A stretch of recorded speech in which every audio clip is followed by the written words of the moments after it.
الحمد لله وكفى وسلام على عباده الذين اصطفى أما بعد أعوذ بالله من الشيطان الرجيم بسم الله الرحمن الرحيم وإذ قالت امرأة عمران رب إني نذرت لك ما في بطني محررا فتقبل مني وقال الله تعالى في مقام آخر يهب لمن يشاء إناثا ويهب لمن يشاء الذكور سبحان ربك رب العزة عما يصفون وسلام على المرسلين والحمد لله رب العالمين اللهم صل على سيدنا محمد وعلى آل سيدنا محمد وبارك وسلم اللهم صل على سيدنا محمد وعلى آل سيدنا محمد وبارك وسلم اللهم صل على سيدنا محمد وعلى آل سيدنا محمد وبارك وسلم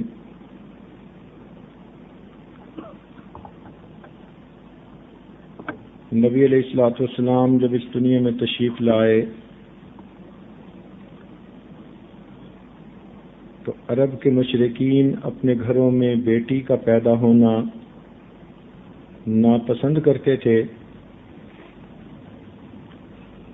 اس معاملے میں اس حد تک ظالم تھے کہ اپنی معصوم بیٹیوں کو زندہ دفن کر دیا کرتے تھے. وہ قبرستان آج بھی موجود ہے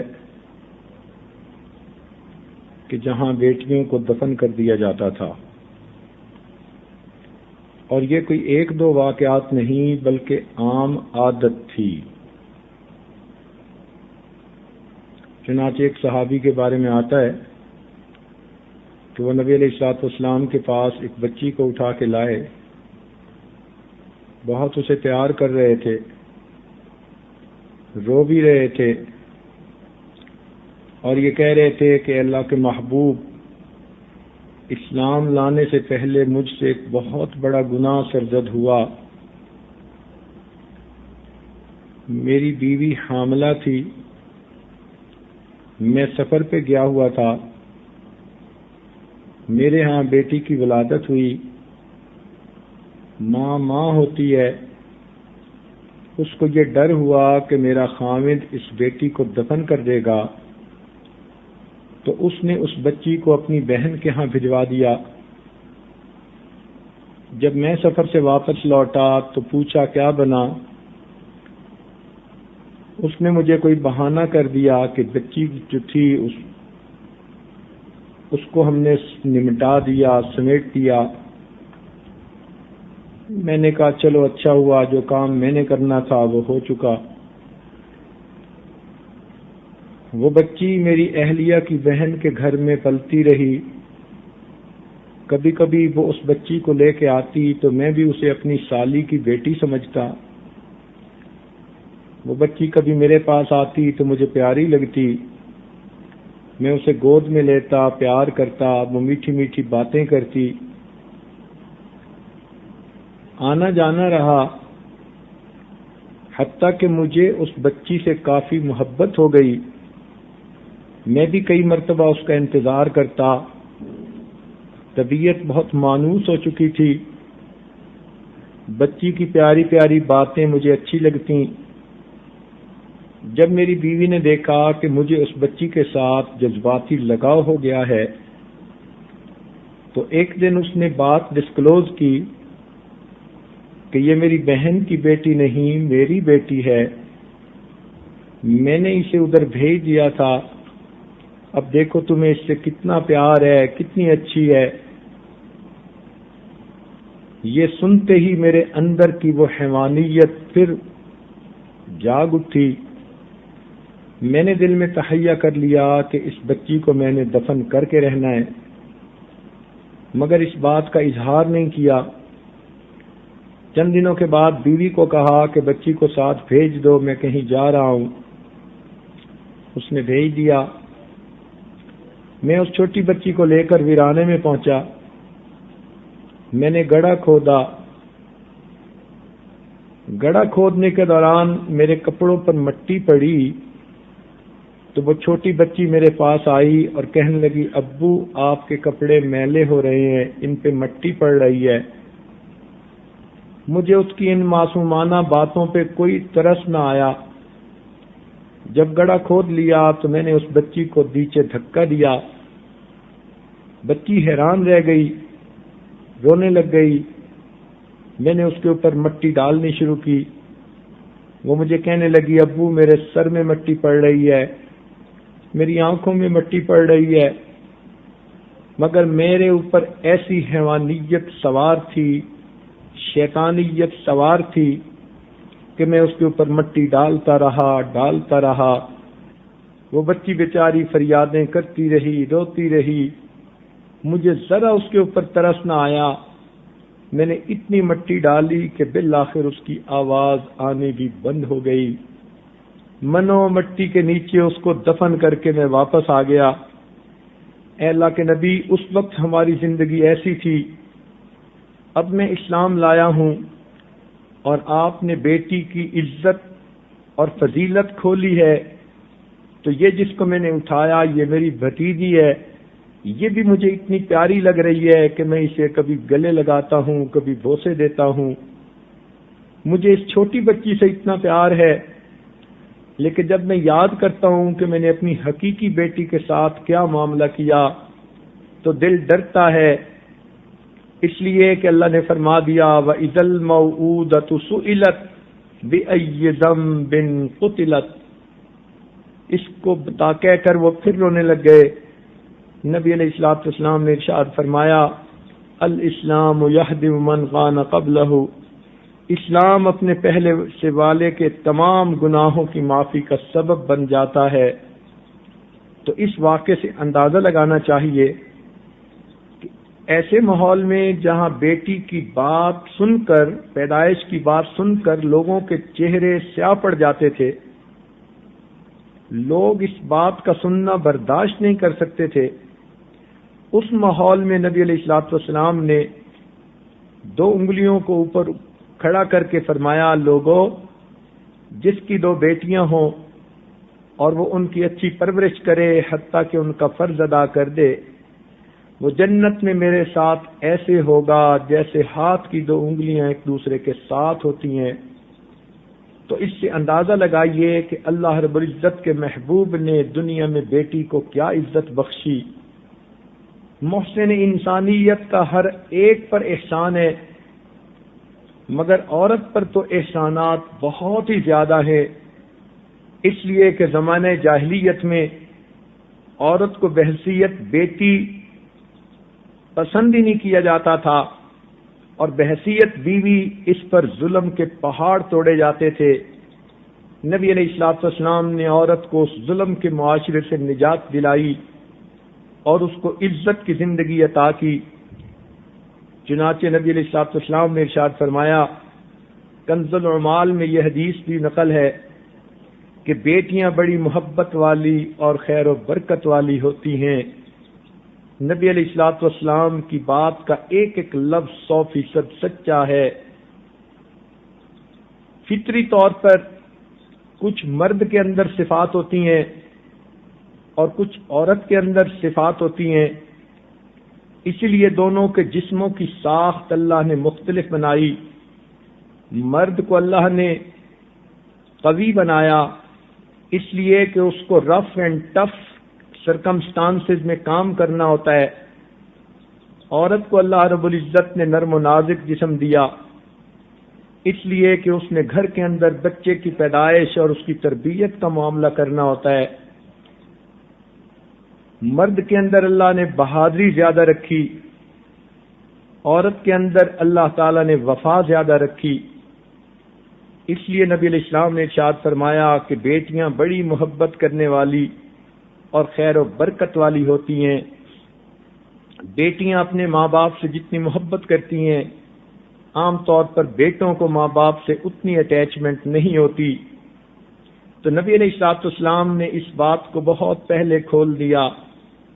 ویسے بھی رحم کی صفت جتنی عورت میں ہوتی ہے اتنی مرد کے اندر عمومی طور پر نہیں ہوتی. یہ تو ہو سکتا ہے کہ کوئی ایک عورت ایسی ہو کہ جو ظالمہ بھی ہو اور کوئی ایک مرد ایسا ہو کہ جو بہت انتہائی رحم دل ہو، لیکن جب ایز اے جینڈر بات کریں گے، ایز اے گروپ بات کریں گے، تو اللہ تعالیٰ نے عورت کے دل کے اندر رحمت اور ترس کھانے کی عادت زیادہ رکھی بنسبت مرد کے. آج تو سائنسدانوں نے اس بات کو ثابت بھی کر دیا. چنانچہ کئی تجربات کیے گئے. ایک جانور کو پالا گیا، جیسے ہی وہ پیدا ہوا تو اس کو اکیلا رکھ کر پالا گیا اور وہ نر تھا. دوسرے ایک جانور کو پالا گیا، جیسے ہی پیدا ہوا اکیلے رکھ کر اور وہ مادہ تھی. یہ نر اور مادہ جب دونوں بڑے ہو گئے تو اس وقت ان دونوں کو ایک کمرے کے اندر جو ہے کھولا گیا اور پھر ساتھ ہی چھوٹے چھوٹے ان کے دو بچے وہ بھی کمرے کے اندر رکھے گئے. تو جیسے ہی بچے کمرے میں لائے گئے، مرد تو اپنی جگہ کھڑا رہا، لیکن جو مادہ جانور تھی وہ اسی وقت چلی اور اس نے آ کر بچوں کو پیار کرنا شروع کر دیا، حالانکہ اس نے اپنی زندگی میں کبھی کسی اور جانور کو نہیں دیکھا تھا، ایسے اس کو پالا گیا تھا. تو اس سے ثابت ہوا کہ مادہ کے اندر فطری طور پر اللہ نے محبت رکھی ہے، رحمت رکھی ہے، ترس رکھا ہے. اس لیے اولاد کے ساتھ ماں کو زیادہ گہری محبت ہوتی ہے.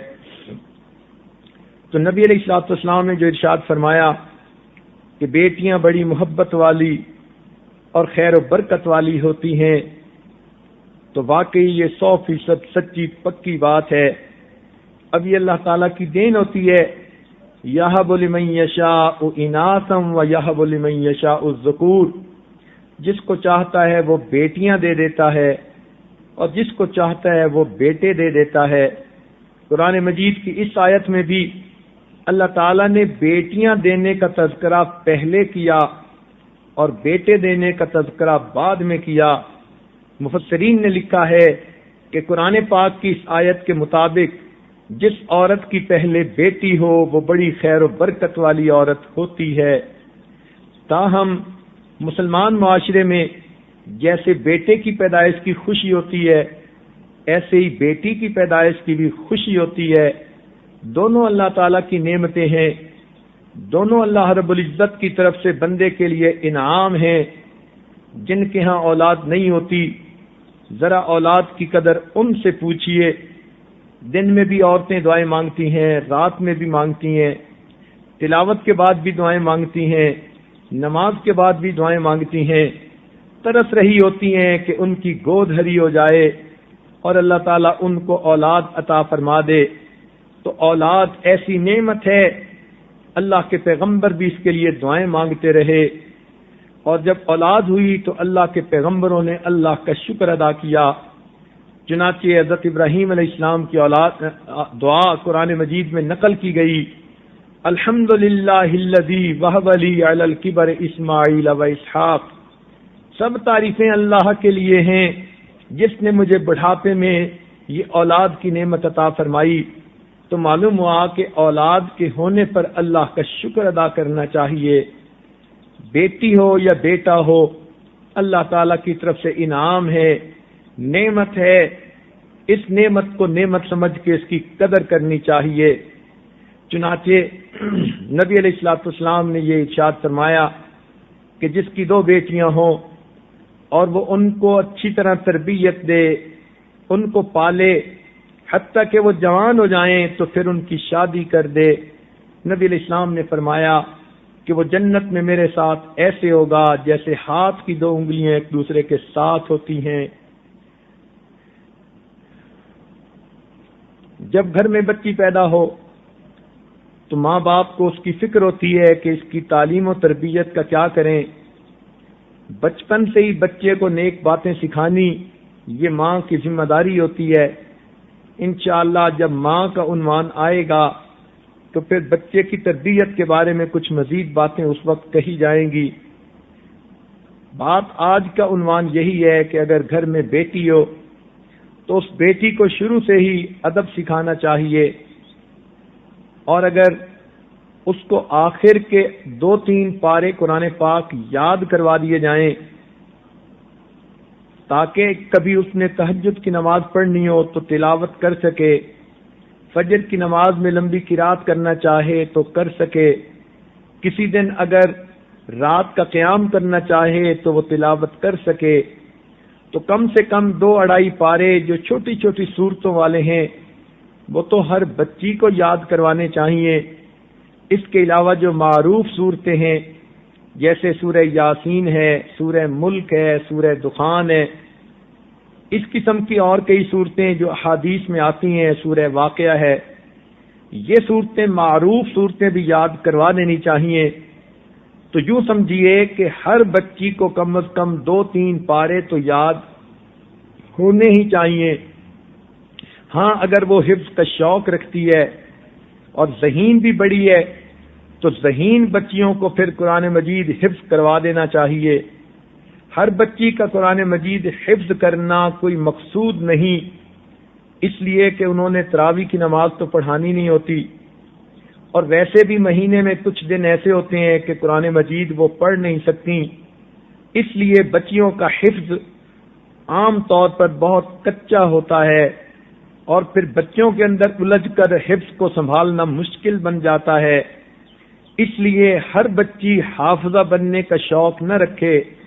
3 پارے تک اگر وہ یاد کر لے آخری تو یہ بہت ہیں، ساری زندگی انہی کو پڑھتی رہے نمازوں میں اور اسی کے حفظ کا جو ہے اجر پائے.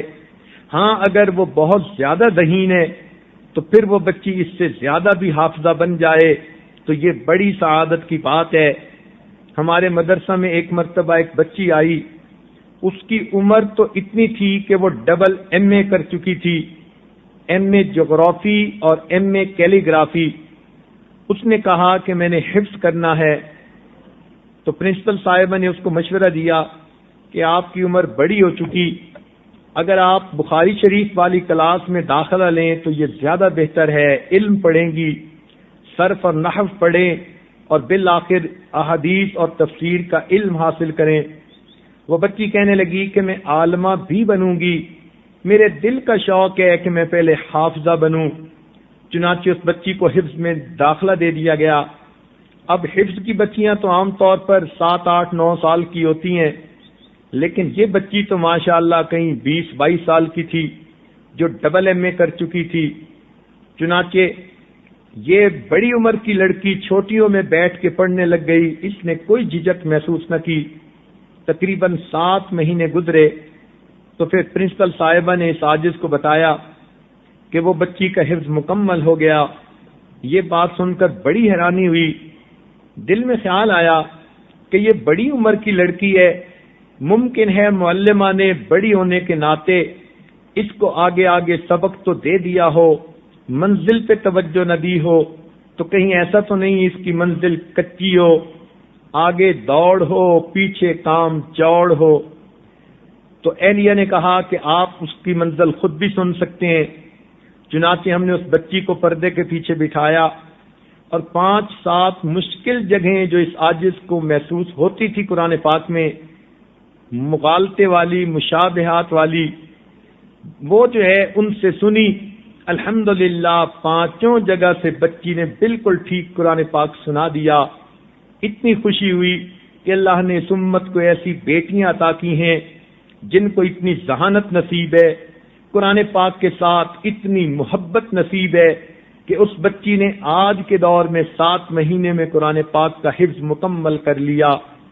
تو اس امت میں جہاں بچے قرآن پاک کے حافظ بنے، بچیاں بھی پیچھے نہیں رہیں، بلکہ ہمارے تجربے میں آیا ہے کہ جو بچیاں حافظہ بننے کی نیت کر لیتی ہیں وہ عام طور پر لڑکوں سے کم وقت میں حافظہ بن جاتی ہیں، اس لیے کہ اور لڑکیوں میں کنسنٹریشن کی عادت زیادہ ہوتی ہے، پریشان خیالات ان کو کم ہوتے ہیں، ان کے ذہن نسبتاً زیادہ صاف ہوتے ہیں، چونکہ یہ کنسنٹریٹ کر لیتی ہیں اس لیے حافظہ جلدی بن جاتی ہیں، جبکہ حافظ بچے اپنے ذہنی خیالات کی پراگندگی کی وجہ سے کبھی دیر لگا بیٹھتے ہیں۔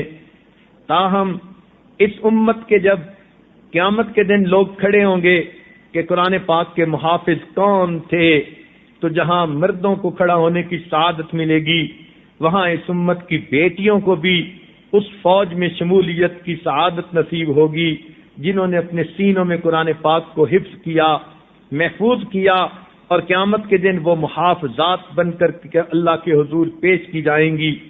تو بہرحال اس کا طریقہ کار یہی ہے، ہر بچی کو 2-3 پارے تو یاد کروانے ہی چاہیے تاکہ ہر بچی کو کچھ نہ کچھ قرآن پاک کا حصہ یاد ہو، کبھی وہ اس کی تلاوت کرے گھر کے کام کاج کے دوران، کبھی تلاوت کرے تنہائیوں میں، نمازوں میں، تو 2-3 پارے آخری تو ہر بچی کو یاد ہونے ہی چاہیے۔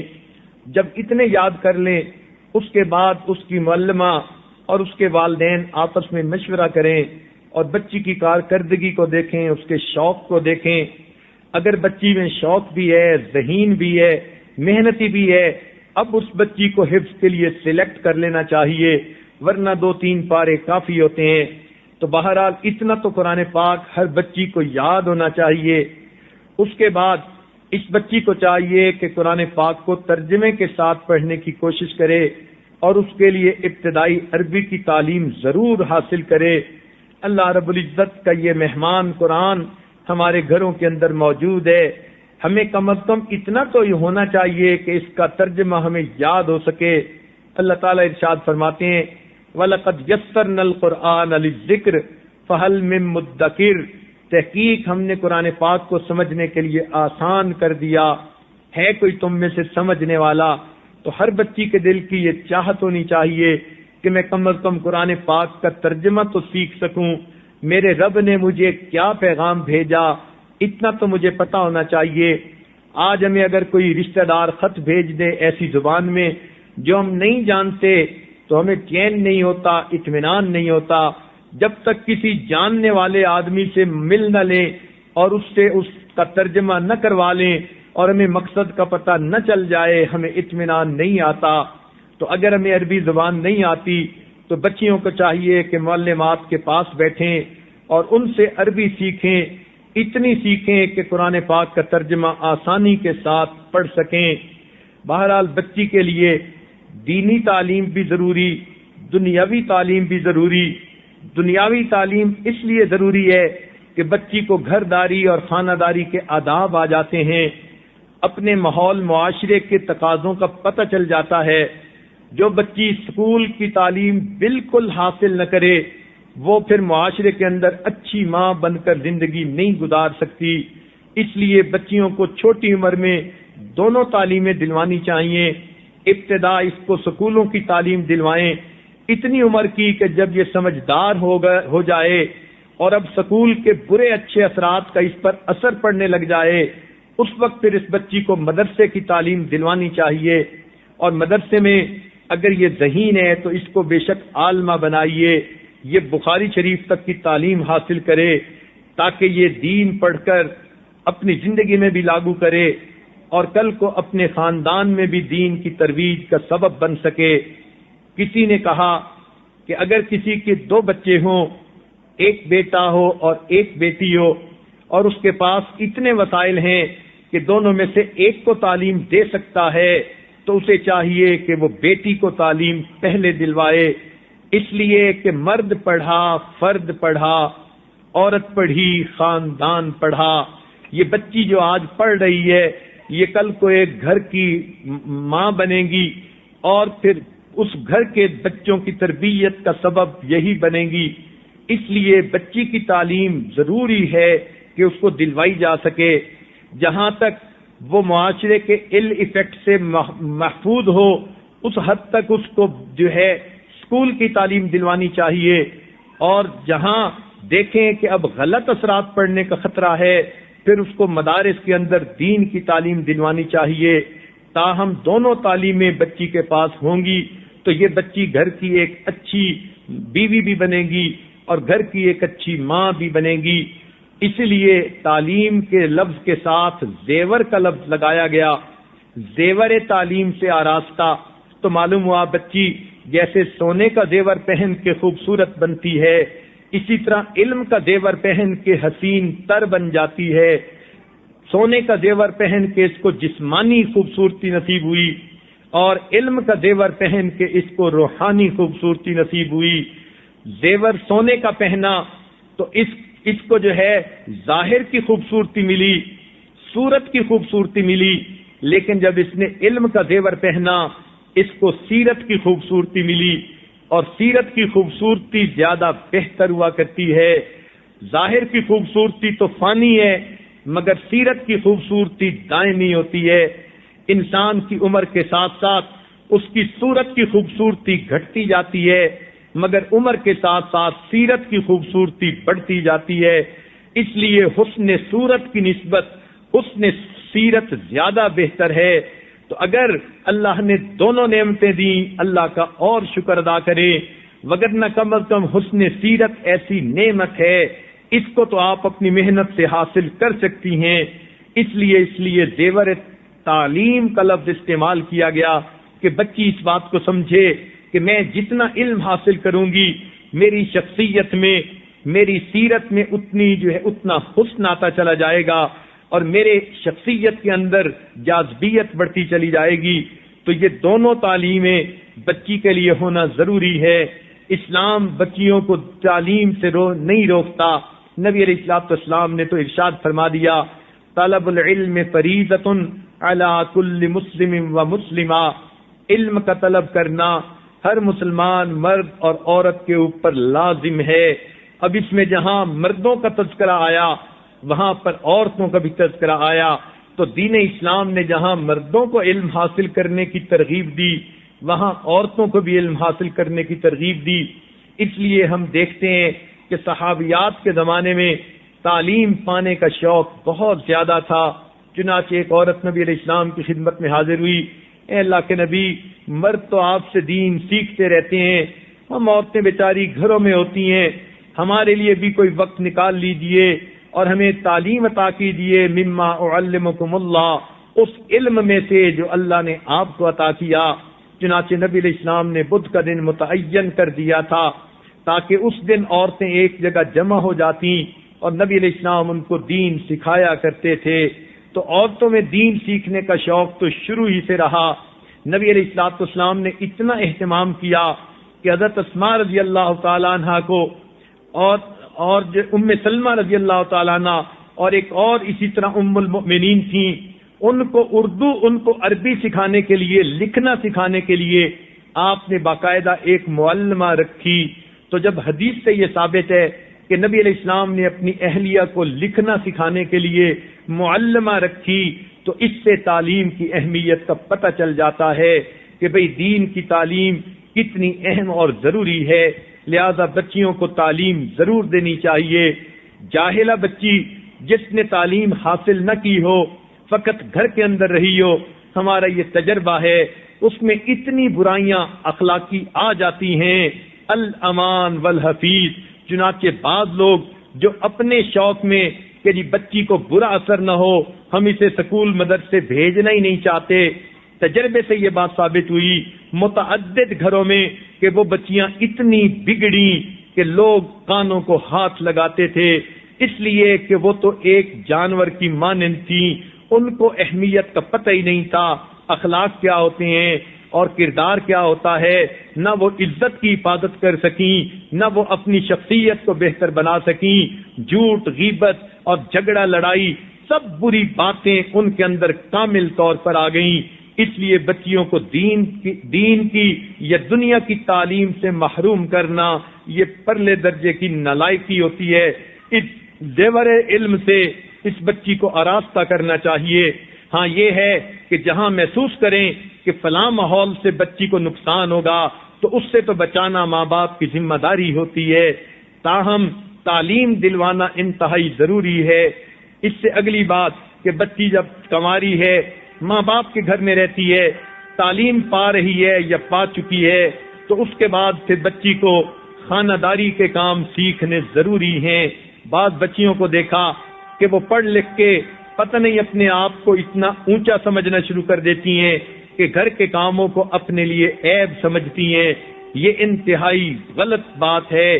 بچی کے لیے گھر داری کا کام سیکھنا، خانہ داری کا کام سیکھنا، یہ اس کے فرائض میں سے یوں سمجھو ایک فرض ہے، اس کی ذمہ داریوں میں سے ایک ذمہ داری ہے۔ اس لیے اس کو کھانے پکانا کے مختلف طریقے سیکھنے چاہیے، اس کو سینے پرونے کے مختلف طریقے آنے چاہیے۔ اسی طرح اس کو میڈیکل فرسٹ ایڈ کے جو ہے پتہ ہونا چاہیے۔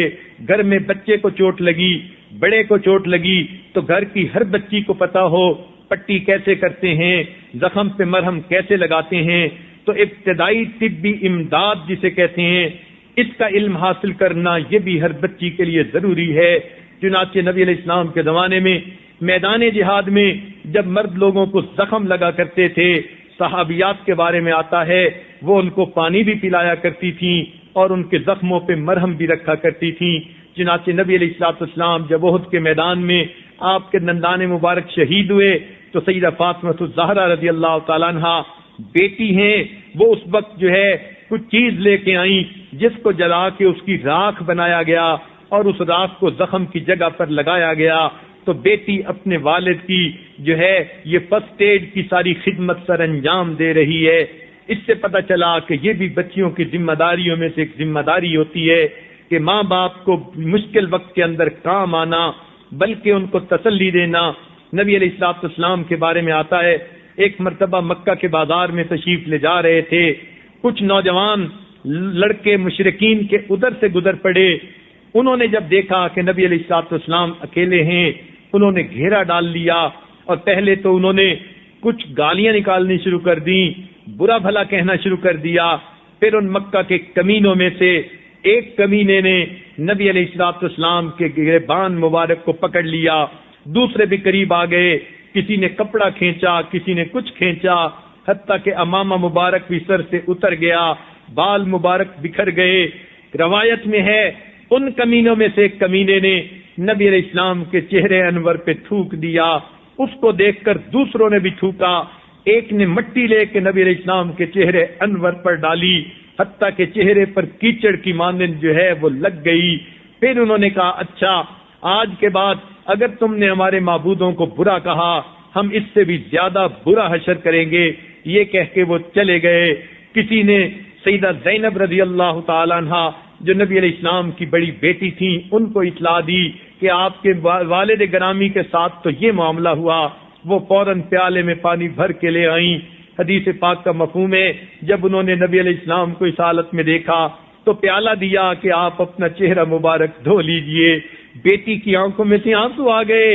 نبی علیہ السلام نے فرمایا میری بیٹی رو نہیں، تیرا والد جو پیغام لے کے آیا ہے ایک وقت آئے گا کہ ہر کچے اور پکے مکان میں پہنچ کے رہے گا۔ تو دیکھیے والد کے اوپر یہ معاملہ بنا، بیٹی پانی لا رہی ہے اور اپنے والد کی غم گساری کر رہی ہے۔ تو گھر کے اندر بیٹی جب بیٹی کی حیثیت سے ہو اس کو ماں باپ کے دکھ بانٹنے ہوتے ہیں، اس کو ماں باپ کی خدمت کرنی ہوتی ہے، اس کو گھر داری کے کام کاج سیکھنے ہوتے ہیں تاکہ وہ کل کو اپنی ذمہ داریوں سے بہتر جو ہے طریقے سے جو ہے وہ ذمہ عہدہ برا ہو سکے۔ آج کل کی بچیوں میں ایک عام عادت دیکھی گئی کہ والدہ کی بات کو وہ کوئی اہمیت ہی نہیں دیکھتی، چھوٹی چھوٹی بات پہ والدہ سے ضد کر لیتی ہیں، باپ سے تو پھر بھی ذرا ڈرتی ہیں کہ باپ ذرا اونچا بولیں گے، مجھے ڈانٹ ڈپٹ کریں گے دوسروں کے سامنے، تو ڈرپوک ہونے کی وجہ سے باپ سے تو پھر بھی گھبراتی ہیں، مگر والدہ کے سامنے شیرنی بن جاتی ہیں کہ یہ تو اللہ میاں کی گائے ہے، کہنا تو اس نے کچھ ہے نہیں، زبان سے ہی سمجھانا ہے، اس لیے ضد کرنا شروع کر دیتی ہیں۔ یہ بچیوں کی بہت بڑی غلطی ہوتی ہے۔ وہ بچیاں ابھی ماں کے مقام کو نہیں پہچانتی کہ ماں کو اللہ نے کیا مقام دیا، اس لیے ضد کرتی ہیں، اس لیے غصے کا اظہار کرتی ہیں۔ کل بڑی ہو کر جب یہ خود ماں بنے گی تب ان کو اپنی ماں کی قدر آئے گی۔ اس لیے بچیوں کو چاہیے کہ اس عمر میں کہ جب ابھی یہ جوانی کی زندگی میں قدم رکھ رہی ہیں، یہ گھر کے کاموں میں ماں کا ہاتھ بٹائیں اور اس میں ذرا بھی کوئی آر محسوس نہ کریں، بلکہ ماں کو کام کم کرنے دیں، خود کام زیادہ کرنے کی کوشش کریں تاکہ ان کو اجر بھی زیادہ ملے اور ماں باپ کی دعائیں بھی زیادہ ملیں۔ آج دعائیں کروانے والیاں تو بہت ہیں، حضرت جی ہمارے لیے دعا کرنا، پیر صاحب ہمارے لیے دعا کرنا، ابو میرے لیے دعا کرنا، استاد جی میرے لیے دعا کرنا، لیکن دعائیں لینے والی بہت تھوڑی ہیں۔ دعائیں کروانا اور چیز ہوتی ہے، دعائیں لینا اور چیز ہوتی ہے۔ تو دعا کروانے والیاں تو بہت ہیں مگر دعائیں لینے والیاں تھوڑی۔ دعائیں لینے کا کیا مطلب کہ انسان اتنا نیک بنے، اتنا باحیا بنے، اتنا اچھا بنے، خدمت گزار بنے کہ بے اختیار اس کو دیکھ کر اس کے ماں باپ کے دل سے دعائیں نکل رہی ہوں، پیر استاد کے دل سے دعائیں نکل رہی ہوں۔ تو اللہ تعالی ہمیں دعائیں لینے والوں میں سے بنا دے۔ کروانا بھی اچھی بات ہے مگر لینا اس سے زیادہ اچھی بات ہے۔ تو بچیوں کو چاہیے اس عمر میں اپنے ماں باپ کی خدمت کر لیں اور اپنی ماں سے جتنی دعائیں لے سکتی ہیں لیں۔ یہ اپنی ماں کو یہ اپنا دوست بنائیں، ہر دکھ سکھ کی بات اپنی ماں کو کریں، اس لیے کہ ماں ان کو جتنا بہتر گائیڈ کر سکتی ہے اتنا دوسرا کوئی نہیں گائیڈ کر سکتا۔ بچیوں کے دماغ کچے ہوتے ہیں، ان کو نہیں پتہ چلتا کہ نفع اور نقصان میں کیا فرق ہے اور کون دھوکہ دے رہا ہے اور کون میرے ساتھ مخلص ہے۔ اس لیے بچی کو چاہیے اپنا سب کچھ اپنی ماں کے سامنے کھول دیا کرے، کوئی بات ماں سے چھپانے کی کوئی ضرورت نہیں۔ روز جو بات کوئی پیش آتی ہے چھوٹی یا بڑی لیکن معمول کے خلاف محسوس ہوتی ہے، اپنی ماں کو ضرور بتا دے، اس سے مشورہ لے۔ ماں اس کی عزت کی بھی محافظہ ہے اور ماں اس کے جو ہے جان کی بھی محافظہ ہے، ایمان کی بھی محافظہ ہے۔ تو ماں سے بہتر اس کا سجن دوست کوئی نہیں ہو سکتا۔ بہرحال جس عمر میں بچی ماں باپ کے گھر میں ہوتی ہے یہ گھر کے کام کاج کو آر نہ سمجھے بلکہ اپنی عزت سمجھے اور اپنی ذمہ داری سمجھے، بلکہ گھر کے کام کاج وہ پہلے وقتوں میں ساری بچیاں ہی سنبھالا کرتی تھیں، بلکہ جن گھروں میں بچے نہیں ہوتے تھے تو اس وقت تو پھر باہر کے کام بھی بچیاں ہی کراتی تھیں۔ چنانچہ قرآن مجید میں ایک واقعہ ایسا نقل ہے، حضرت موسیٰ علیہ السلام جب مدین کی طرف گئے، ایک کنویں کے پاس پہنچے، پانی پیا اور پھر ایک درخت کے نیچے جا کر انہوں نے دعا کی، رب انی لما انزلت الی من خیر فقیر۔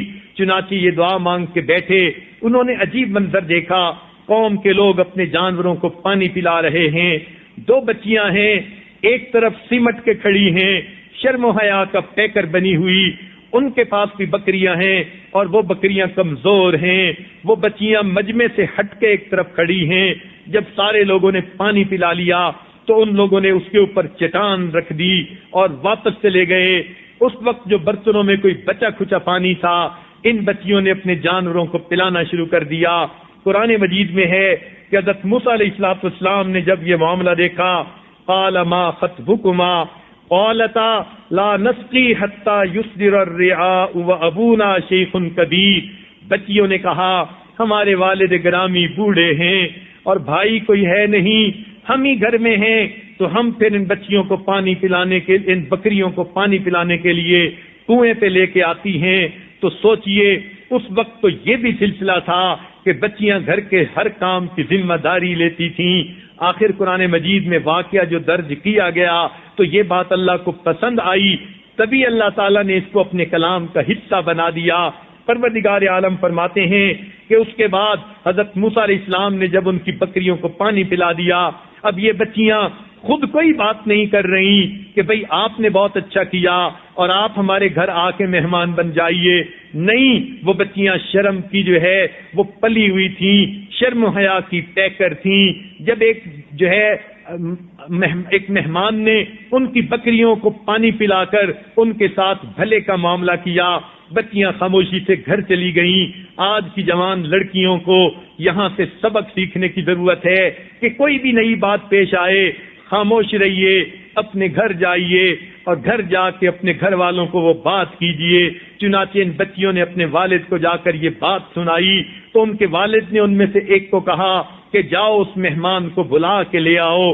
چنانچہ وہ بچی واپس آئی اس مہمان کو کہنے کے لیے میرے ابو آپ کو بلا رہے ہیں، مگر اس بچی کا چل کے آنا اتنا حیا والا تھا، اتنا شرمیلا پن سے وہ چل کے آ رہی تھی کہ اللہ رب العزت کو وہ بچی پیاری لگی، اور پروردگار نے اپنی اس بندی کے شرم و حیا کا تذکرہ اپنے کلام پاک میں کر کے اس بچی کو ہمیشہ کی عزتیں عطا فرمائیں۔ فرمایا فجاءتہ احداہما تمشی علی الاستحیاء، یہ تمشی علی الاستحیاء کے لفظ میں کیا پیار ہے اور کیا محبت ہے اور کیا الفت ہے، سبحان اللہ۔ اس بچی کا شرم و حیا سے چل کے آنا پروردگار کو اتنا پسند آیا، معلوم ہوا کہ جوان بچی کو چاہیے چلے بھی تو چلنے سے بھی شرم و حیا ظاہر ہو، بات کرے تو بات سے شرم و حیا ظاہر ہو، کہیں جا کر بیٹھے تو بیٹھنے سے شرم و حیا ظاہر ہو۔ تو اللہ تعالیٰ شرم و حیا کی زندگی کو زیادہ پسند کرتے ہیں۔ یاد رکھنا حسن کی کشش اتنی نہیں ہوتی، مگر شرم و حیا کی کشش اس کو 4 چاند لگا دیا کرتی ہے۔ تو مومنہ عورت کے اندر شرم و حیا کی کشش ایسی ہوتی ہے کہ جو اس کو بے اختیار لوگوں کی نظر میں اچھا بنا دیتی ہے۔ لہذا وہ بچی شرم و حیا کا پتلا بن کر آئی اور اس نے آ کر یہ بات کہی، اور اس طرح یہ حضرت موسیٰ علیہ السلام کو آگے جو ہے اپنے حضرت شعیب علیہ السلام کے گھر میں جانے کا موقع نصیب ہوا۔ تو یہ ایک قرآن مجید کا واقعہ بچیوں کے بارے میں ہمیں ہنٹ دے رہا ہے۔ تو بچیوں کو چاہیے کہ گھر کے کام کاج میں کوئی جھجک نہ محسوس کریں، شرم نہ محسوس کریں، اسے کوئی اپنے سے کم درجے کی بات نہ سمجھیں۔ یہ سعادت ہے، نیک بیویوں کے ساتھ مشابہت ہے کہ وہ اس کنوارے پن میں اپنے ماں باپ کے گھر کو سمیٹتی تھیں، اپنی ذمہ داری لیتی تھیں اور ماں باپ کی دعائیں لیتی تھیں۔ دیکھیے گھر کے کام کاج کرنا اور عزت و ناموس کی حفاظت کرنا اور شرم و حیا کے ساتھ وقت گزارنا، یہ اللہ تعالیٰ کو کتنا اچھا لگا کہ اللہ تعالیٰ نے اس بچی کا تذکرہ قرآن پاک میں فرما دیا۔ آج بھی ہر دور اور ہر زمانے میں جو جوان بچی ان بچیوں کی طرح شرم و حیا کی زندگی گزارے گی، پروردگار نے جیسے ان کو قرآن پاک میں تذکرہ کر کے خوشی کا اظہار فرما دیا، اللہ تعالیٰ اس شرم و حیا کی زندگی گزارنے والی بچی کو قیامت کے دن مغفرت فرما کر اپنی خوشی کا اظہار فرما دیں گے۔ چنانچہ یہ خوش نصیب بچیاں ہوتی ہیں جو پاک دامنی کی زندگی گزاریں اور اپنے آپ کو کام کاج میں مصروف رکھیں۔ لہذا نبی علیہ الصلوۃ والسلام کی بھی ایک حدیث سے پتہ چلتا ہے بہترین عورت وہی ہے کہ جس کے ہاتھ کام کاج میں مصروف ہوں اور جس کا دل اللہ تعالیٰ کی یاد میں مصروف ہو۔ تو بچیوں کو چاہیے اپنے ہاتھ کو کام کاج میں مصروف رکھیں۔ خود نبی علیہ السلام کے زمانے میں آپ کی بہن شیما جو حضرت حلیمہ سعدیہ کی بیٹی تھی، وہ بھی تو گھر کی بکریاں چرایا کرتی تھیں۔ کتنی مزے کی بات ہے کہ ایک مرتبہ ان کو ان کی والدہ نے کہا بیٹی جاؤ اور آپ جا کر بکریاں چراؤ۔ بیٹی کہنے لگی شیما جوان العمر ہو چکی تھی، امی میں اکیلی بکریاں چرانے جاتی ہوں، بکریاں زیادہ ہیں، مجھ سے سنبھلتی نہیں، میں بکریاں نہیں لے جا سکتی، سارا دن ان کے پیچھے بھاگ بھاگ کے تھک جاتی ہوں، مجھے کسی اور کو بھی ساتھ لے جانے کی ضرورت ہے۔ ماں نے کہا بیٹی اور تو گھر میں کوئی ہے نہیں جو تمہارے ساتھ جا سکے، تمہارا والد بھی بوڑھا ہے اور میں بھی چھوٹی ہوں، میں بھی میرے پاس چھوٹا بچہ ہے، میں بھی نہیں نکل سکتی۔ تو بہن کہنے لگی کہ امی اس بھائی کو میرے ساتھ بھیج دیجئے، پھر میں بکریاں چرانے کے لیے چلی جاؤں گی۔ ماں نے کہا بیٹی ایک تو بکریاں سنبھالو گی، دوسرا چھوٹے بھائی کو سنبھالو گی، تو یہ کیسے ممکن ہے؟ وہ کہنے لگی نہیں بھائی جائیں گے تو میں بکریاں چرانے جاؤں گی ورنہ نہیں جاؤں گی۔ جب بچی نے ضد کی، ماں نے پھر پیار سے پوچھا بیٹی آخر وجہ کیا ہے؟ تو اس وقت شیما نے یہ بات بتائی کہ جب میں چھوٹے بھائی یعنی نبی علیہ الصلوۃ والسلام جو اس وقت چھوٹے تھے ان کے بارے میں ہے، وہ کہنے لگی جب میں ان کو پچھلی مرتبہ لے کر ساتھ گئی تھی تو جب بکریوں کو چراگاہ میں نے چھوڑا اور خود بچے بھائی کو گود میں لے کر بیٹھ گئی تو میں نے ایک عجیب بات دیکھی، میری بکریوں نے جلدی جلدی گھاس چر لیا اور جہاں میں اپنے بھائی کو لے کر بیٹھی تھی یہ بکریاں آ کر میرے گرد بیٹھ گئیں، میں بھی بھائی کا چہرہ دیکھتی رہی، یہ بکریاں بھی میرے بھائی کا چہرہ دیکھتی رہیں، مجھے بکریوں کے پیچھے بھاگنے کی ضرورت پیش نہیں آئی۔ اس لیے بھائی کو ساتھ بھیجیے تاکہ میرے لیے بکریاں چرانا آسان ہو۔ اللہ تعالیٰ نے اپنے محبوب کو وہ حسن و جمال عطا کیا تھا، بہن بھی بھائی کا چہرہ بیٹھی دیکھتی رہتی تھی اور بکریاں بھی اپنے پیارے محبوب کا چہرہ بیٹھ کے دیکھتی تھیں۔ تو اس سے بھی پتہ چلا کہ اس وقت میں جوان بچیاں بھی گھر کے کام کاج کو آر نہیں سمجھتی تھیں، باہر کی بھی اگر ان کو کام سمیٹنے پڑتے پردے میں جا کر باہر کے کام بھی سمیٹا کرتی تھیں۔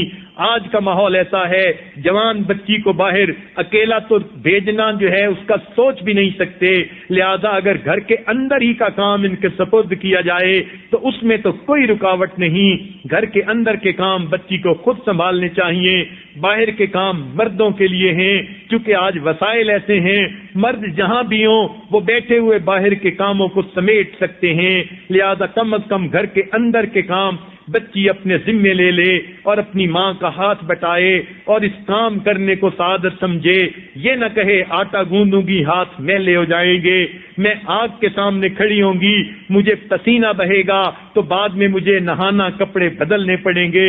گھر کے کام کاج میں تو یہ سب کچھ ہوتا ہی ہے، اس کام کو سعادت سمجھے اور یہ دل میں سوچے میں ان کام کو کر کے فقط ماں باپ کو خوش نہیں کروں گی بلکہ اپنے پروردگار کو بھی راضی کروں گی، اس لیے اس کام کو اپنی سعادت سمجھنے چاہیے۔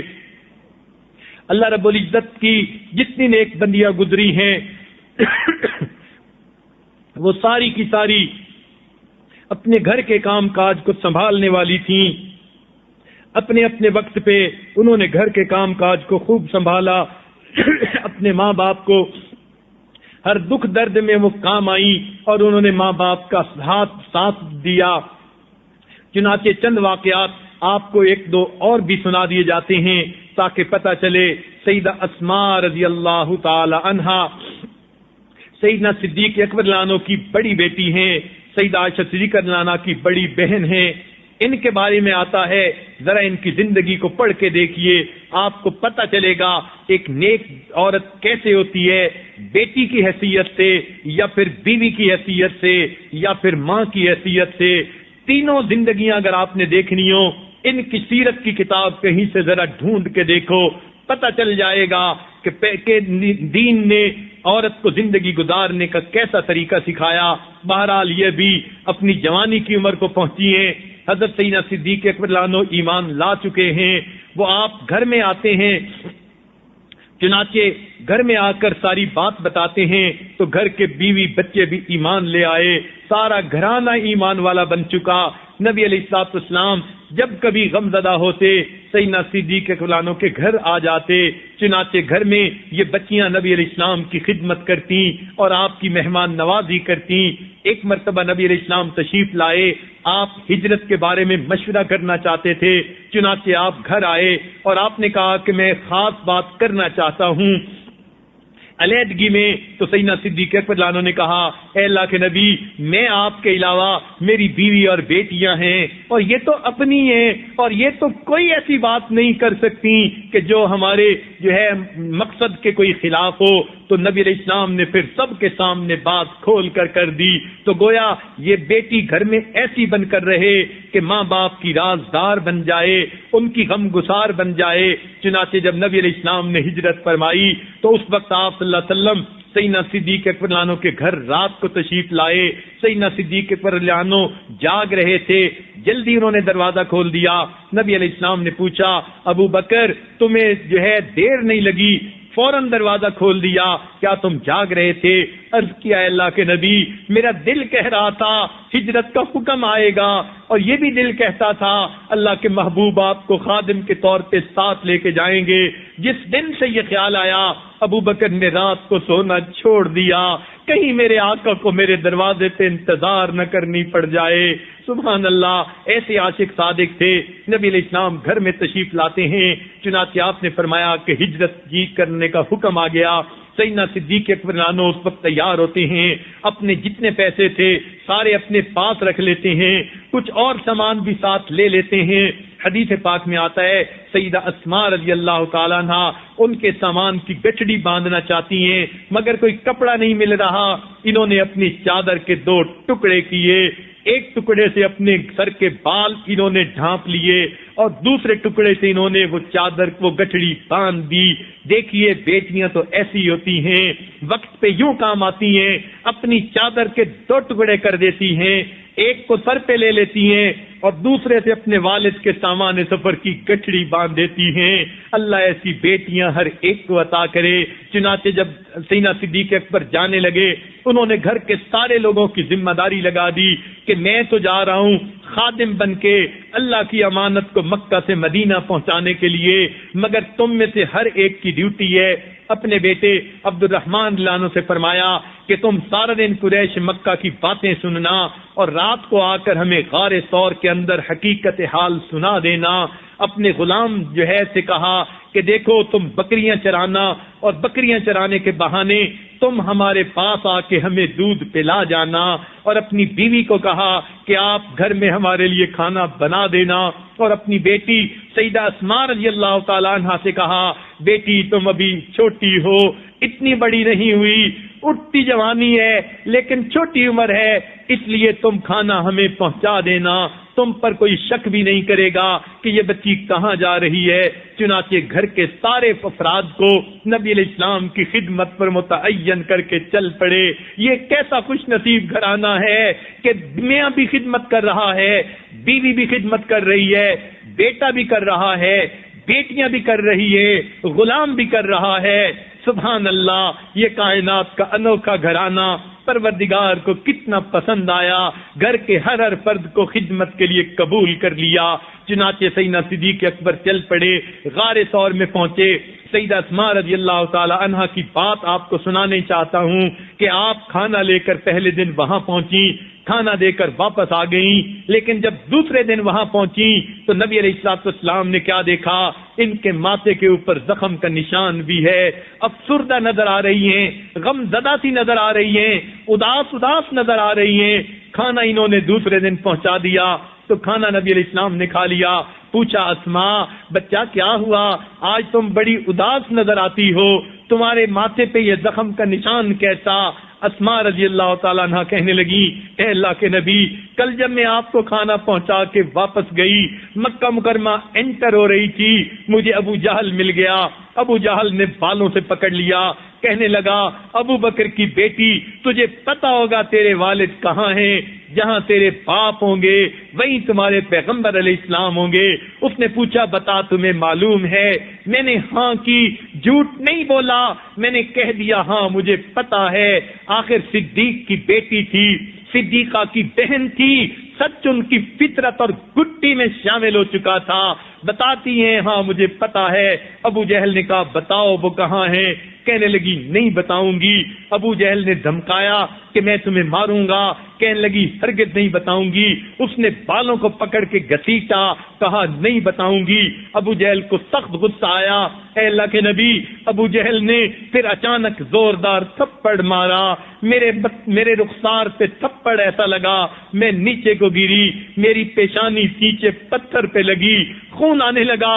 میں کھڑی ہوئی اور میں نے ابو جہل کو کہہ دیا ابو جہل میری جان تیرے حوالے, مگر محمد عربی کو تیرے حوالے نہیں کروں گی. سوچئے تو صحیح, چھوٹی بچی کے دل میں نبی علیہ الصلوۃ والسلام کی کتنی محبت ہے. تو یوں اپنی بیٹیاں اپنے ماں باپ کی خدمت کیا کرتی ہیں. اپنے والد کو, اپنے پیارے آقا نبی علیہ السلام کو کھانا دینے کے لیے جا رہی ہیں. تو بیٹی بننا ان سے سیکھیے کہ بیٹیاں کیسے ہوا کرتی ہیں. پھر اس کے بعد جب یہ گھر واپس آ گئی, نبی علیہ السلام غار ثور سے آگے چلے گئے تو پیچھے ان کے پاس گھر میں دادا تھے, ابو قحافہ, جو ان کے والد گرامی تھے. وہ آنکھوں سے نابینا تھے. ان کو جب پتا چلا کہ ابو بکر تو چلے گئے, اور یہ بھی پتا چلا کہ گھر کا جتنا پیسہ تھا سب ساتھ لے گئے, ان کو فکر ہوئی کہ گھر کے اندر باقی عورتیں رہ گئیں, ان کا گزران کیسے ہوگا. چنانچہ وہ گھر کے اندر آئے, بڑے پریشان تھے اور کہنے لگے کہ ہمارا کیا بنے گا. ابو بکر سب پیسے لے کے چلے گئے. اب دیکھو بیٹی اس وقت کیا کام کر دکھاتی ہے. سیدہ اسماء رضی اللہ تعالیٰ عنہا نے بڑی عقل مندی کی. ایک کپڑے کے اندر انہوں نے کچھ پتھر ڈال کے اکٹھے کر لیے اور اپنے جو ہے دادا کے پاس آئیں اور ان کو آ کر کہنے لگیں دادا ابو آپ کیوں پریشان ہو رہے ہیں؟ ہمارے لیے بہت کچھ چھوڑ گئے ہیں، ہمیں کوئی فکر کی ضرورت نہیں۔ انہوں نے کہا اچھا چھوڑ گئے ہیں؟ انہوں نے کہا ذرا ہاتھ تو لگاؤ، دیکھو کپڑے میں کیا کچھ ہے۔ جب انہوں نے ہاتھ لگائے ان کو کپڑے میں کوئی چیز نظر آئی، ان کو کیا پتا یہ پتھر ہیں یا پیسے ہیں، وہ سمجھے کہ اندر پیسے ہوں گے، وہ مطمئن ہو گئے۔ چنانچہ اسماء رضی اللہ تعالی عنہا نے اپنے دادا کو مطمئن کر دیا، اپنے رب پہ توکل کیا اور نبی علیہ السلام کی وفاداری کا حق ادا کر دیا۔ تو بیٹیاں گھروں میں ایسے ہوتی ہیں، اپنے ماں باپ کو تسلی دیا کرتی ہیں، ان کے دکھ سکھ میں ان کے کام آیا کرتی ہیں، اور اس طرح اپنی ذمہ داریوں سے عہدہ برا ہوا کرتی ہیں۔ اگر آپ نے یہ دیکھنا ہو کہ بیٹی کو کیسے ہونا چاہیے تو دوسری مثال سیدہ فاطمہ الزہرا رضی اللہ تعالی عنہ کی لے لیجئے۔ آپ اپنے والد گرامی سے کتنی محبت کرتی تھیں اور گھر کے اندر کس قدر محبت و پیار کی ذریعہ بن کر رہی تھیں۔ نبی علیہ السلام کو اتنی محبت تھی ان سے، حدیث پاک میں آتا ہے کہ جب فاطمہ الزہرا رضی اللہ تعالی عنہ آتی تو نبی علیہ الصلوۃ والسلام ان کو دیکھ کر عزت افزائی کے لیے کھڑے ہو جایا کرتے تھے، کھڑے ہو کے استقبال کیا کرتے تھے۔ بیٹی کی اتنی عزت دل میں تھی اور ان کا یہ حال تھا کہ وہ اپنے ابو پہ قربان جاتی تھیں، اپنے ابو کے دکھ درد کی ساتھی بن جاتی تھیں۔ چنانچہ کتنے ایسے واقعات ہیں جو بتائے جا سکتے ہیں، ان میں سے ایک واقعہ شاید آپ پہلے بھی سن چکی ہیں کہ آپ اپنے گھر کے اندر موجود ہیں، گھر میں آپ نے کھانا بنایا، حضرت علی عنہ نے بھی کھایا، حسنین کریمین نے بھی کھایا، ایک روٹی آپ کے حصے میں آئی۔ چنانچہ آپ جب اپنی روٹی کھانے لگی، آدھی روٹی کھائی، دل میں خیال آیا فاطمہ خود تو روٹی کھا رہی ہو، کیا پتا تمہارے والد گرامی کو کھانا ملا یا نہیں ملا۔ چنانچہ دل میں خیال آیا، انہوں نے اسی وقت اس آدھی روٹی کو اپنی چادر کے کونے میں باندھ لیا اور اپنے والد گرامی کے گھر حاضر ہوئی۔ نبی علیہ الصلوۃ والسلام نے ان کا استقبال کیا۔ چنانچہ انہوں نے اپنی چادر کے کونے کو کھول کر وہ آدھی روٹی ہدیہ اور تحفہ کے طور پر پیش کی۔ ابا حضور، میں آپ کی خدمت میں یہ ہدیہ پیش کرنے کے لیے آئی ہوں۔ روٹی پکائی تھی، آدھی کھائی، آپ کی یاد نے دل کو تڑپایا، لے کے آ گئی، معلوم نہیں آپ نے کھانا کھایا یا نہیں کھایا۔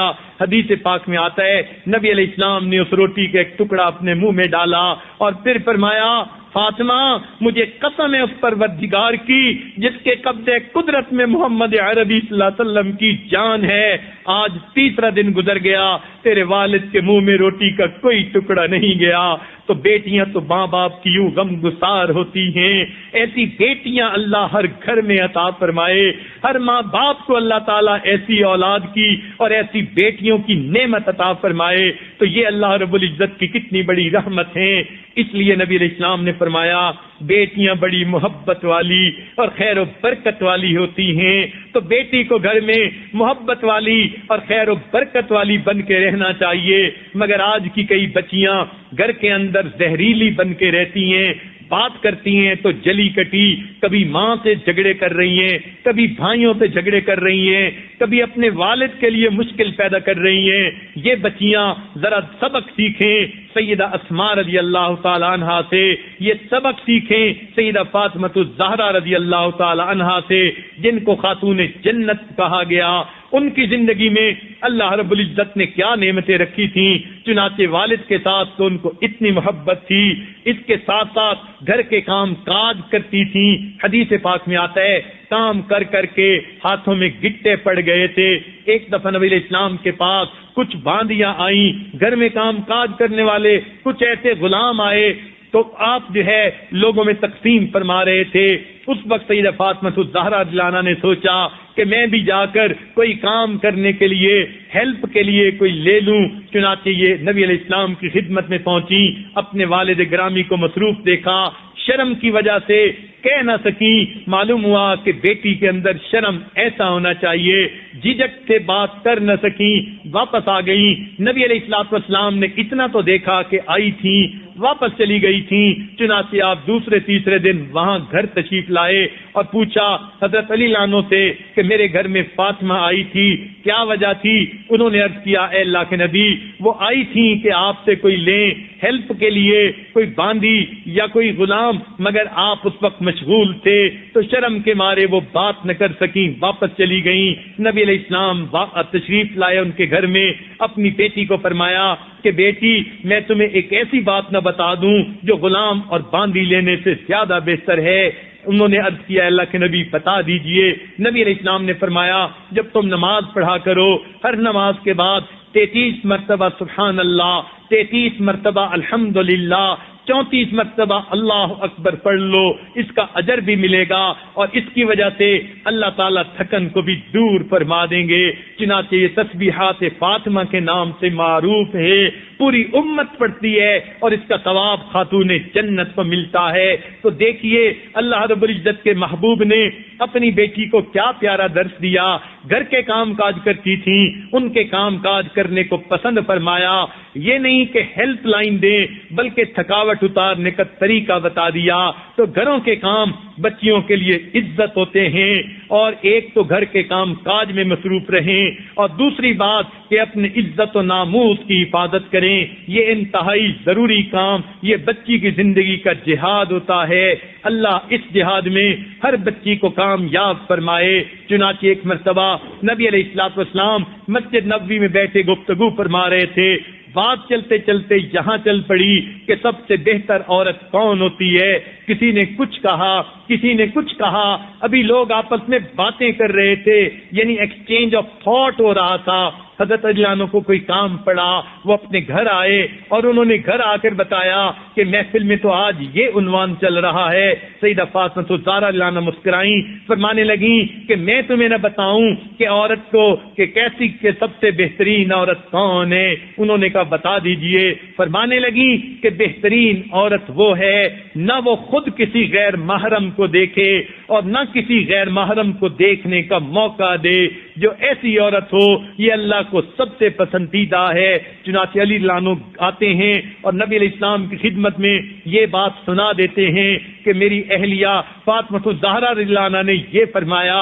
نبی علیہ السلام نے سنا، بہت خوش ہوئے، فرمایا فاطمہ بضعۃ منی، فاطمہ تو میرے جگر کا ٹکڑا ہے۔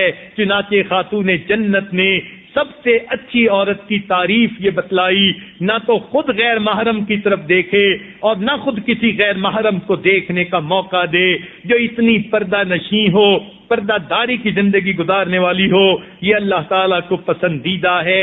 اس لیے اللہ نے ان کو جنتی عورتوں کی سردار بنا دیا۔ نبی علیہ السلام نے فرمایا کہ سید نساء اہل الجنہ، کہ فاطمہ تو جنتی عورتوں کی سردار ہے۔ سبحان اللہ، اللہ رب العزت نے ان کو کیا نعمت عطا فرمائی تھی۔ لہذا گھر کے اندر ایک جب بچی کو کنوارے پن کی عمر میں ایسی زندگی گزارنی چاہیے۔ پھر سیدہ فاطمہ الزہرا رضی اللہ تعالیٰ عنہا بڑی دل کی سخی تھیں، دل کی کھلی تھیں، جو ہوتا تھا اللہ کے لیے خرچ کر دیتی تھی۔ چنانچہ ایک مرتبہ حسنین کریمین بیمار ہو گئے، بخار اترتا نہیں تھا۔ حضرت علی عنہ نے اور سیدہ فاطمہ الزہرا رضی اللہ تعالیٰ عنہا نے دونوں نے منت مانی، اگر بچے دونوں شہزادے ٹھیک ہو گئے تو ہم جو ہے 3 دن روزے رکھیں گے۔ چنانچہ اللہ تعالیٰ نے ان کو شفا عطا فرما دی۔ انہوں نے 3 روزے کی منت مانی تھی، چنانچہ روزے رکھ لیے۔ اب جب پہلے روزے کی افطاری کا وقت جو ہے کچھ تھوڑا بہت پکایا تھا، دروازے کے اوپر ایک آدمی آیا، سائل آیا اور اس نے دستک دے کر آواز لگائی، میں ایک یتیم مدینہ ہوں، اس لیے آیا ہوں کہ مجھے آپ کچھ کھانے کو دے دیجئے۔ جو کچھ تھا سیدہ فاطمہ الزہرا رضی اللہ عنہا نے اٹھا کے اس یتیم کے حوالے کر دیا، خود پانی سے روزہ افطار کر لیا، پھر پانی سے رکھا۔ اگلے دن پھر کچھ تھوڑا بوٹا جو گھر میں تھا پھر کچھ افطاری کے لیے تیار کیا۔ اتنے میں پھر دروازے پہ دستک ہوئی، کہنے لگا میں مسکین ہوں، بڑا گھر دیکھ کے آیا ہوں، خالی نہیں جاؤں گا۔ انہوں نے جو کچھ پکا تھا اٹھا کے دے دیا، پھر پانی سے روزہ افطار کر لیا۔ تیسرے دن پانی سے روزہ رکھا۔ جب افطاری کے وقت پھر کچھ تیار کیا، اس وقت پھر ایک آدمی آیا، اسیر ہوں، میں بڑا گھر دیکھ کے آیا ہوں، خالی نہیں جاؤں گا، اس کو بھی اٹھا کر دے لیا۔ تینوں دن پانی سے روزہ رکھا، پانی سے افطار کیا، جو کچھ پکا تھا اٹھا کے اللہ کی راہ میں خرچ کر دیا۔ اللہ تعالیٰ کو ان کا یہ عمل اتنا پسند آیا، پروردگار عالم نے اسے اپنے کلام کا حصہ بنا دیا۔ فرمایا وَيُطْعِمُونَ الطَّعَامَ عَلَىٰ حُبِّهِ مِسْكِينًا وَيَتِيمًا وَأَسِيرًا۔ اب اس میں جہاں کھانا کھلانا ان کا ایک بڑا عمل ہے، وہاں اس بات کو جو رنگ لگ رہا ہے، جو زیبائش مل رہی ہے، علی حبہ کے لفظ سے مل رہی ہے۔ سبحان اللہ، دل میں اللہ کی محبت کیسے ٹھاٹھے مارتی ہوگی۔ پروردگار نے خود فرما دیا وَيُطْعِمُونَ الطَّعَامَ عَلَىٰ حُبِّهِ، معلوم ہوا فقط کھانا ہی نہیں کھلایا، اس کھانے کے پیچھے، اس قربانی کے پیچھے اللہ کی محبت غالب تھی۔ انہوں نے اللہ کے نام پہ مانگا تھا۔ جب اللہ کے نام پہ کوئی مانگے اپنے اوپر برداشت کر لیجئے بھوک پیاس کو اور اللہ کے نام پہ دے دیجئے۔ پروردگار عالم نے اس لیے فرمایا علی حبہ، یہ علی حبہ کا سرٹیفکیٹ ہے جو ان کو اللہ نے عطا فرما دیا، یہ ان کی دنیا اور آخرت کی سعادت کا ذریعہ بن گیا۔ کاش کہ ہم بھی دنیا میں ایسے عمل کر جاتے، ہمارے عمل بھی اللہ کی محبت کے لیے ہوتے۔ پروردگار فرشتوں کو حکم دے دے یہ بندہ میری محبت میں عمل کر رہا ہے۔ ہم سے تو وہ بنی اسرائیل کا بوڑھا اچھا تھا، اللہ کی محبت میں بیٹھا باتیں کر رہا تھا۔ اللہ میں نے سنا آپ کی بیوی نہیں، بچے نہیں، میرے پاس آ جائیے، مہمان نوازی کروں گا، خدمت کروں گا، سر میں تیل ڈالوں گا۔ سیدنا موسیٰ علیہ السلام نے فرمایا او بندے، اللہ تعالیٰ اس سے بلند تر ہیں، یہ بات اللہ کی شان کے خلاف ہے۔ وہ بوڑھا بیچارہ اس پر چونک اٹھا، معافی مانگنے لگا۔ اللہ تعالیٰ کو اس بوڑھے کا یہ خلوص پسند آیا، چنانچہ پیغام بھیجا اے میرے پیارے پیغمبر علیہ السلام، میں نے جوڑنے کے لیے بھیجا تھا، توڑنے کے لیے نہیں بھیجا تھا۔ تو اللہ تعالیٰ کو تو اس بوڑھے کی محبت پسند آ گئی، اللہ تعالیٰ کو سیدہ فاطمہ الزہرا لانا کی محبت پسند آ گئی۔ کاش کہ ہمارے دل میں بھی اللہ تعالیٰ کی ایسی محبت ہو کہ جب ہم کوئی خلوص کا عمل کریں تو ہم اللہ کی محبت کے لیے کر رہے ہوں، ہمارے نامہ اعمال میں لکھا جائے کہ ہاں یہ بندہ میری محبت میں عمل کر رہا تھا۔ اس لیے کسی نے محمد علی جوہر رحمۃ اللہ علیہ نے شعر کہے توحید تو یہ ہے کہ خدا حشر میں کہہ دے، توحید تو یہ ہے کہ خدا حشر میں کہہ دے یہ بندہ دو عالم سے خفا میرے لیے ہے۔ کاش کہ ہمیں اللہ کا ایسا تعلق نصیب ہو جائے، اللہ تعالیٰ قیامت کے دن تصدیق فرما دیں۔ کاش کہ ہم اللہ کے سامنے جو رو رو کے دعائیں مانگتے ہیں، کاش ہمارے یہ آنسو قبول ہو جائیں۔ ادھر نکلے ادھر ان کو خبر ہو، ادھر نکلے ادھر ان کو خبر ہو، کوئی آنسو تو ایسا معتبر ہو، کاش کو یہ ایک آنسو ہم بھی ایسا گرا جاتے۔ ادھر آنکھ سے آنسو نکلتا، ادھر پروردگار کے ہاں تصدیق ہو جاتی، یہ بندہ ہماری محبت میں رو رہا ہے، ہماری محبت میں اداس ہے، ہماری محبت میں یہ عمل کر رہا ہے۔ چنانچہ ان کا خلوص دیکھیے، پروردگار فرماتے ہیں وَيُطْعِمُونَ الطَّعَامَ عَلَىٰ حُبِّهِ، یہ حُبِّهِ کا لفظ پڑھتے ہیں، قسم خدا کی دل میں محبت بھر جاتی ہے۔ اللہ کیسے آپ نے ان کو محبت عطا کی تھی، ہمیں بھی وہ محبت کا ذرہ مل جائے، ہماری بھی بگڑی بن جائے، ہم بھی اسی کے مشتاق ہیں۔ پروردگار اسی لیے آپ کے در کی دہلیز پکڑ کے بیٹھے ہیں، آپ سے آپ ہی کو چاہتے ہیں، میرے مالک محروم نہ کیجئے گا، ہمارے دامن محبت سے بھر دیجئے گا۔ تو بہرحال بات چل رہی تھی کہ سیدہ فاطمہ الزہرا رضی اللہ تعالیٰ عنہا نے اللہ کی محبت میں یہ سب کچھ دے دیا۔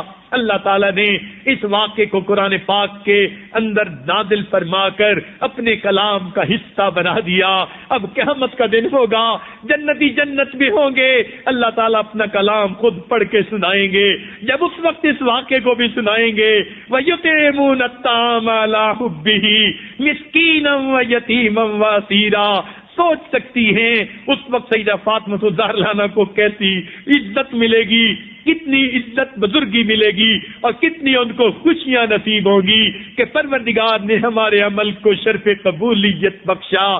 تو بچی کو چاہیے وہ گھر کے اندر رہے تو ماں باپ کی خدمت گزار بنے، زیور تعلیم سے اپنے آپ کو آراستہ کرے، گھر کے کام کاج کو جو ہے وہ سیکھے اور اس کو کرنے میں کوئی یار محسوس نہ کرے، بھلے جھاڑو دینے پڑے، بیچن کا کام کرنا پڑے یا کپڑے دھونے پڑے، یہ سب کام اللہ تعالیٰ کے ہاں اجر کا باعث بن جاتے ہیں۔ اپنا کام عزت ہوتی ہے، اس میں کوئی ایسی بات نہیں ہوتی، بلکہ ہم نے تو دیکھا آج کل گھروں میں بچیاں لاڈلی بن کے رہتی ہیں، وقت بھی فارغ ہوتا ہے مگر گھر کے کام کاج کے لیے بس جو خاتونیں کام کرنے والی ہیں انہی کے ذمے سمجھتی ہیں۔ نہیں، مصروفیت ہے بے شک ان سے کروا لو، فرصت نہیں بے شک ان سے کروا لو، اگر فرصت بھی ہے گھر کے کام کاج کو عزت سمجھیں، خود اگر کریں گی تو اسلاف کی عورتوں کے ساتھ، خاتون جنت کے ساتھ مشابہت نصیب ہوگی۔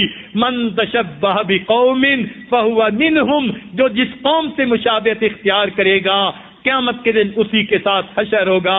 آج گھر میں رہنے والی بیٹی اگر سیدہ اسماء کی زندگی کو پڑھے گی، سیدہ عائشہ صدیقہ رضی اللہ عنہا کی زندگی کو پڑھے گی، سیدہ حفصہ رضی اللہ عنہا کی زندگی کو پڑھے گی، سیدہ فاطمہ الزہرا رضی اللہ عنہا کی زندگی کو پڑھے گی اور ان کی مانند گھر کے اندر رہ کر زندگی گزارے گی، اللہ تعالیٰ کل قیامت کے دن انہی کے قدموں میں اس کو بھی جگہ عطا فرمائیں گے۔ اس لیے بیٹی گھر کے اندر رحمت و برکت کا ذریعہ ہوتی ہے، لہذا بچی کو غصے والا اور تیز مزاج ہرگز نہیں ہونا چاہیے۔ اللہ کے نبی نے فرما دیا بیٹیاں بڑی محبت والی اور خیر و برکت والی ہوتی ہیں۔ اس حدیث میں تو کہیں نہیں لکھا کہ بھائیوں سے جھگڑے کرتی ہیں، آپس میں بہنیں جھگڑے کرتی ہیں، ماں باپ کے لیے مسئلے کھڑے کرتی ہیں، نہیں، نبی علیہ السلام نے فرمایا بیٹیاں بڑی برکت محبت والی اور خیر و برکت والی ہوتی ہیں۔ جوان بچیوں کو نبی علیہ السلام کی یہ حدیث پلے باندھ لینی چاہیے، لہذا ماں باپ کے گھر میں رہتے ہوئے یہ محبت کا ذریعہ بنے، خیر و برکت کا ذریعہ بنے۔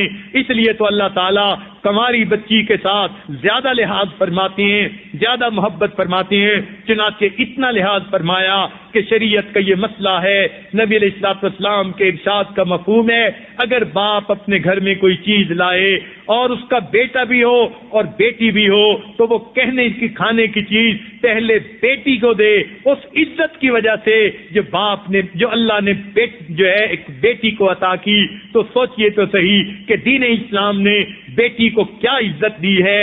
باپ کو حکم دیا کہ گھر میں کوئی چیز لائے تو بیٹی کو پہلے دے، اس عزت و شرافت کی وجہ سے جو اللہ نے اپنی بندیوں کو عطا کی ہے، اس بات کی لاج رکھنی چاہیے اور گھر میں شرافت کی علامت بن کے رہنا چاہیے۔ اس لیے اللہ تعالیٰ نے کنواری بچی کو عزت بخشی، چنانچہ فرمایا حدیث پاک میں کہ جب کوئی بچی کنوارے پن میں فوت ہو جاتی ہے اللہ تعالیٰ اس کو قیامت کے دن شہیدوں کی قطار میں کھڑا فرمائیں گے۔ یہ اس کو انعام کیوں ملا؟ یہ پردے میں ماں باپ کے گھر میں زندگی گزار رہی تھی، ابھی اس نے دنیا کا کچھ نہیں دیکھا تھا، خاوند کی زندگی کو نہیں دیکھا، بچوں کی زندگی کو نہیں دیکھا، ازدواجی زندگی کو نہیں دیکھا، یہ گھر کی چار دیواری کے اندر اللہ کی قیدی بن کر زندگی گزارتی رہی اور اسی دوران موت آ گئی۔ اللہ فرماتے ہیں یہ تو اللہ کی شہید ہے۔ چنانچہ ایسی بچی جو نیک ہوگی گھر کے اندر پردہ کی زندگی گزارتی ہوگی، حدیث پاک میں فرمایا ایسی کنواری بچی کو طبعی موت بھی آئے گی تو اللہ تعالیٰ قیامت کے دن اس کو شہیدوں کی قطار میں کھڑا فرمائیں گے۔ اس سے اندازہ لگائیے اللہ تعالیٰ کے ہاں ایک نیک بچی کی کیا قدر و قیمت ہے۔ اللہ تعالیٰ ہماری بچیوں کو یہی نیکی کی زندگی عطا فرمائے اور گھروں کے اندر خوشیاں پھیلنے کا سبب بنائے، ماں باپ کی عزتیں بنانے کا سبب عطا فرمائے، ماں باپ کی عزتیں بڑھانے کا سبب عطا فرمائے۔ وآخر دعوانا ان الحمد للہ رب العالمین۔